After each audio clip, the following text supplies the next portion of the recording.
ஒரு first standard படிக்கிற பொண்ணை பார்த்தீங்கன்னா 4 மாசமா ஸ்கூல்ல இருக்கிற பாத்ரூம்ல வச்சு அந்த ஸ்கூல்ல வேலை செய்யற கெமிஸ்ட்ரி டீச்சரே பார்த்தீங்கன்னா ரேப் பண்ணியிருக்கான். இது எங்க நடந்திருக்கு அப்படின்னு பார்த்தோம்னா புதுச்சேரியில் இருக்கிற தவளைக்குப்பம் அப்படின்ற பகுதியில் தான் நடந்திருக்குங்க.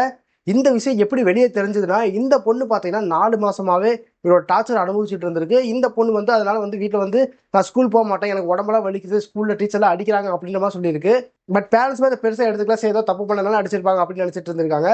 பட் கொஞ்ச நாள் ஆக ஆக பார்த்தீங்கன்னா அந்த பொண்ணோட உடம்புல ஏகப்பட்ட பிரச்சனை வர ஆரம்பிச்சிருக்கு.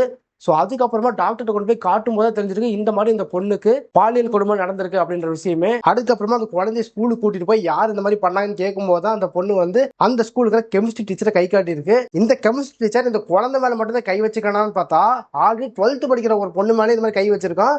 அதை பத்தி கம்ப்ளைண்ட் பண்ணியிருக்காங்க. அப்படி இந்த மாதிரி ஸ்கூல்ல எந்த ஒரு ஸ்டெப்புமே எடுக்கல. ஸோ இந்த விஷயத்துக்குமே பார்த்தீங்கன்னா ஸ்கூல்ல இருக்கிறவங்க அந்த டீச்சரை ப்ரொடெக்ட் பண்றதுல தான் இருக்காங்க. அந்த நியாயத்தை கேட்க போன பேரண்ட்ஸை போலீஸ் வச்சு அடிச்சிருக்காங்க.